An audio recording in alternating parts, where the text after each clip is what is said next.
alguns ele chegou a conhecer pessoalmente, como o Filemon, que ele conheceu, mas ele foi em Colosso, inclusive, antes, mas ele não foi o fundador de Colosso, da igreja de Colosso. Então você percebe que, mesmo não sendo o fundador, mesmo não sendo a pessoa de maior destaque naquele momento, que é aquela pessoa que funda a igreja, o apóstolo fundador, ele apresentava aquelas pessoas em oração. Os romanos, ele nunca foi lá, ele nunca foi em Roma ainda. Mas ele fala o quê? Sempre apresento vocês em oração. Ou seja, é uma comunhão com a igreja. E eu digo igreja não no sentido de igreja local, como é a batista regular. Não a igreja local como a igreja presbiteriana do R12, a igreja presbiteriana do R1, ou a igreja de Deus aqui, ou uma Assembleia de Deus. Não é essa igreja local. Eu digo a igreja como corpo de Cristo, é encabeçado pelo próprio Cristo. Todas as igrejas locais, elas juntas formam o quê? As igrejas verdadeiras, obviamente, né? Mas elas juntas formam o quê? O corpo místico de Cristo. Então a igreja é esse corpo místico que está interdenominacional. Somos a igreja. Então Paulo ele não se limita a orar pela comunidade local, para a comunidade que está ali. Ele está orando pelos romanos que ele nunca chegou lá. Nunca visitei aquela igreja, nunca pisei, talvez nunca pise. Paulo queria visitar. Ele dizia, eu não sabia onde chegar lá. Mas o que ele diz? Mas eu estou orando por eles. Estou orando por aquela comunidade. Por quê? Porque a igreja é o mesmo, faz parte do mesmo corpo que eu faço. Então, Paulo está colocando essa devoção, esse momento de comunhão para uma igreja, uma comunidade local, que ele disse que ele visitou, que ele talvez não conheça pessoalmente muitos irmãos.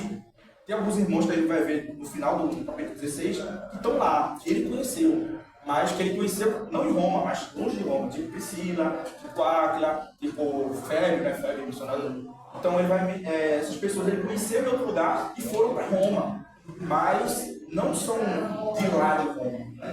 Então é interessante essa questão de Paulo fazer menção a eles. E aí no versículo 10, e a gente vai ler o versículo 10 novamente, ele vai falar o seguinte: em todo tempo, peço que agora, em todo tempo, e peço que agora, finalmente, pela vontade de Deus, seja-me aberto o caminho para que eu possa visitar-los. Isso é muito interessante. Então aí a gente volta, inclusive, pela soberania. Esses dois temas estão atrelados. Paulo, ele reconhece que tudo que é bom procede de Deus. Então, quando ele agradece, ele diz: agradeço a Deus através de Jesus Cristo. A gratidão dele provém de Cristo. A fé daqueles que ele está elogiando provém de quem? Provém de Cristo. E agora ele está dizendo: olha, eu quero visitar vocês. Não conheço vocês pessoalmente, mas quero visitar vocês. O que ele vai falar? Ele diz: eu oro pedindo o quê?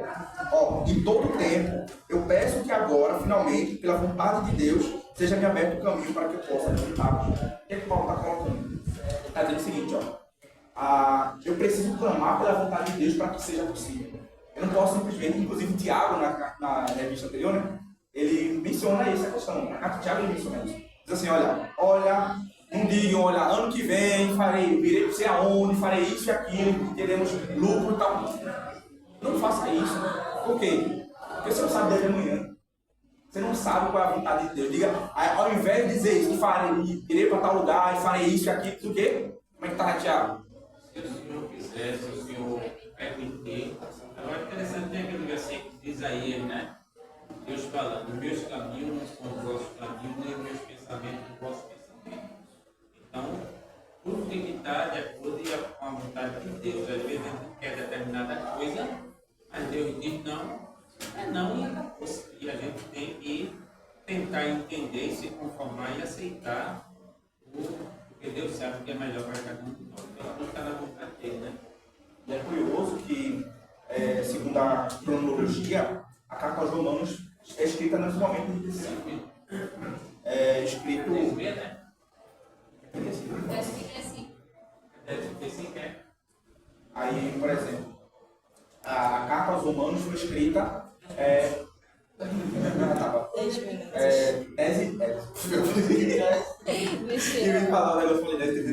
Mas diz assim, né? A carta aos Romanos foi escrita provavelmente na data de 57 depois de Cristo, ou seja, na terceira viagem missionária de Paulo.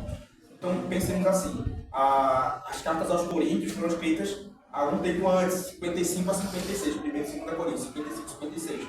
Percebam que foi antes de Romanos. E por que eu estou mencionando isso? Percebam que Paulo ele fez uma oração em Romanos, 2 Coríntios. Ele menciona uma oração. Que oração foi? Ele orou por 3 vezes que Deus tirasse o espinho na carne. O que é o espinho na carne? É um mensageiro de Satanás que o esbofeteava a fim de que ele não se orgulhasse. Vejam que interessante. Ele orou por 3 vezes. E o que Deus diz para ele? A minha graça te basta. O meu poder se aperfeiçoa na fraqueza. Então, é curioso que a gente possa ver hoje em dia igrejas que oram assim. Eu determino, eu decreto, não, que vai ser assim, eu profetizo, que não sei o quê. Como que essa linguagem fosse uma linguagem determinativa. E que a gente ora não pedindo a Deus, não clamando a Deus, não querendo que Deus se compadeça de nós, mas impondo a Deus aquilo que a gente quer. Não, tem que ter fé, o filho tem que ser ousado, né? Aquela coisa toda, né? O filho tem que impor ali, porque Deus gosta de filho ousado mesmo, né? Aquela coisa toda. Mas a gente não ora impondo nada a Deus. Diz assim, não, porque eu tenho fé, eu declaro, eu determino. Não. O apóstolo Paulo, um homem de exímia fé, um homem cheio do Espírito Santo, ele não orava determinando. Ele dizia o quê? Eu clamo incessantemente a Deus, falando o quê? Que se for a vontade de Deus, pela vontade de Deus, que ele me abra o caminho para visitar. Ou seja, Paulo estava dependendo de quê? Da soberana vontade de Deus. Dependendo da soberana vontade de Deus. Se Deus quiser, se for a vontade de Deus, eu envio vocês. Se for a vontade de Deus. Eu já vi uns vídeos já de alguém falando, eu não sei se foi um pastor, se foi algum irmão da igreja, que você tem que dizer com determinação mesmo, que é para Deus fazer e pronto. Em vez de coisa errada, porque a gente tem debaixo da vontade do Senhor. Eu acho que é um versículo da Bíblia que diz assim: não cai uma folha da árvore se Deus não permitir. Aí tem gente que acha que porque é determinado, tem que fazer mesmo, se Deus não fizer, ficar com raiva, que não sei o quê. Aí eu já vi um vídeo falando sobre isso. É um pastor, parece, não sei, de uma igreja aí, um pessoal de uma igreja aí que já chegou a fazer um negócio desse. Aí eu falei, que negócio errado, erradíssimo. E Deus lá do céu, acho que fica olhando assim. Vocês não perder seu tempo, porque eu não vou fazer nada sobre a minha vontade. E é curioso que, por exemplo, você citou esse texto, né? Tipo, esse texto, como ele está nessa forma da folha, ele é a missão do Alcorão. Não é na Bíblia, mas no Romano, eu estou com a mão na cabeça. Mas em Mateus tem um versículo que é parecido, não é a folha, mas é um pássaro não cai se não for a vontade de Deus. E a constatação vai colocar como exceção. Mas não necessariamente a folha. A folha é uma missão do Alcorão. Eu já ouvi tanto que eu vou falar com os versículos assim. Eu pensei que era um versículo. Eu também achava que era um versículo. Eu também, eu achei a vida inteira. O versículo menciona o pássaro que cai e não a folha. Há um pássaro não cai se não for a vontade de Deus e não a folha. Essa missão da folha é igual ao Corão. Aí normal, tipo. E inclusive é o meu neopentecostal que emprega essa questão, que até a teologia da prosperidade, a questão da palavra rema, enfim. Tem até um hino também, que é de Chile Cavalhais, que ela canta, que ela assim: Deus proverá, cai uma folha da árvore se Deus não deixar. Todos os anos, desde a vida de pequeno, eu achei que isso era um versículo da Bíblia. Eu nunca cheguei a ver. Mas, por exemplo, a missão ela é verdadeira, realmente não cai folha do mal se Deus não deixar, isso é verdadeiro. Mas a questão é que não é um versículo. Tanto é que tem uma coisa muito parecida com a questão do pássaro, né? Que não cai sem for a vontade de Deus. Mas é não realmente tomar como versículo, às vezes escuta a pessoa falando tanto, né? Mas não é um versículo especificamente. E aí, pra gente encerrar, aí ele diz, né? O motivo pelo qual ele quer visitá-los. Ele diz, versículo 11. Pois anseio ver-vos a fim de compartilhar convosco algum dom espiritual, para que sejais estabelecidos. E aí eu vou ler o 12 para apresentar. Isto é, para que eu e vós sejamos mutuamente confortados. E aí vai ter uma discussãozinha, essa palavrinha aqui, que é dons espirituais, dom espiritual. E aí eu vou me deter no grego para avisar agora, não dá? Mas é interessante que vai ter a discussão se isso aqui se refere aos dons espirituais e tudo mais. Mas eu vou seguir por um caminho que é o caminho do Calvino, a ideia de que isso aqui se refere a todo o benefício que Deus já fez a nós, todo o dom. Então, Paulo anseia visitá-los para quê? Mais uma vez, questão de comunhão, que ele possa ajudá-los e que possa ser ajudado por eles. E o próprio Calvino vai colocar que essa linguagem de Paulo é justamente para evitar uma coisa, que aquela igreja não foi fundada por ele. Ele não chegou naquela igreja fisicamente ainda. Então, a questão é muito interessante de que os romanos podem dizer, quem é esse Paulo que vem aqui do nada e vem querer parecer que é melhor do que a gente? que tem só para coisa para ensinar. Ele não se coloca nessa posição. Ele coloca em que posição? De que eu vou aí para aprender com vocês e para vocês também aprenderem comigo. Ou seja, percebam, detalhe muito importante aqui, compartilhar o dom espiritual.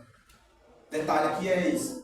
Veja, é o dom do Espírito Santo, literalmente, né? Como é que é? Carisma. Carisma pneumático, que é chamado no grego. Então, ok, dom do Espírito. Então ele está dizendo assim, olha, eu quero ir aí para compartilhar os dons que o Espírito comunicou a mim e quero que os dons que o Espírito comunicou a vocês sejam compartilhados comigo. E percebam o tempo inteiro, esse momento não só de soberania, mas de reconhecimento que é de Deus que provém. Então ele está dizendo assim, ó, o que eu vou compartilhar com vocês não é o fato de eu ser melhor que vocês, não, é o que eu recebi de Deus. E a mesma coisa, o oposto, eu vou receber de vocês o que vocês receberam de Deus. E o versículo 12, ele coloca, ó, isto é, aí ele vai explicar, para que eu e vós sejamos mutuamente confortados pela fé. Ele diz, primeiro diz o quê? Olha, para que vocês compartilhem o quê? Os dons espirituais que vêm de vocês, que estão em vocês, e o dom que está em mim. Ele vai dizer o quê? Para que eu seja confortado pela fé de vocês e a minha fé. Ou seja, ele está mais uma vez tratando a fé como um dom. Ou seja, o que é que vai confortar ele? A fé. Ou seja, o dom espiritual que eles receberam. Se você ver na lista dos 9 dons ali, em 1 Coríntios 12, ele cita qual dom ali? Ele cita vários. Ele vai citar os dons de cura, ele vai citar profecia, revelação, palavra de conhecimento, palavra de sabedoria. Ele vai citar vários dons, milagres, línguas, interpretação, discernimento de espíritos. Mas o dom está lá. Fé, pistes, fé. Então, a fé não é somente um dom, mas também é um fruto do Espírito. Está lá pistes também, o fruto do Espírito, Gálatas 5, 22. Então, a fé, ela vem de Deus, ele é um dom de Deus, é algo que procede de Deus. E essa fé é justamente um dos dons que Paulo quer compartilhar. Olha, eu quero que vocês sejam encorajados pelo esse dom espiritual que está em mim, a fé. Também quero ser encorajado pela fé que está em vocês. Então, a exposição foi um pouco mais rápida. Eu não sei se a gente... 2 minutos, 32 minutos. Aqui no meu falta 3. 3 minutos. Hã? 3 minutos. Aqui no meu falta 3. São 3. A gente conta pelo meu qualquer coisa. Mas eu coloquei essa palavra aqui, está mal escrito, mas como foi uma coisa proposta aqui pra gente, a gente tem aqui algumas letrinhas que eu vou fazer. Não dá pra botar a musiquinha aqui porque tá coisa na língua. Mas eu vou tentar cantar e vocês vão tentar ver esse somzinho. Acho que não tinha colocado. Tipo, aqui é a palavra sempre, de fato. Mas ó, o pi, o alfa, que tá parecendo um peixinho morto. O ni, que é um N, mas não parece um V, né? O tal, o ômicron, o tal novamente e o epsilon. É só pra gente ver rapidinho.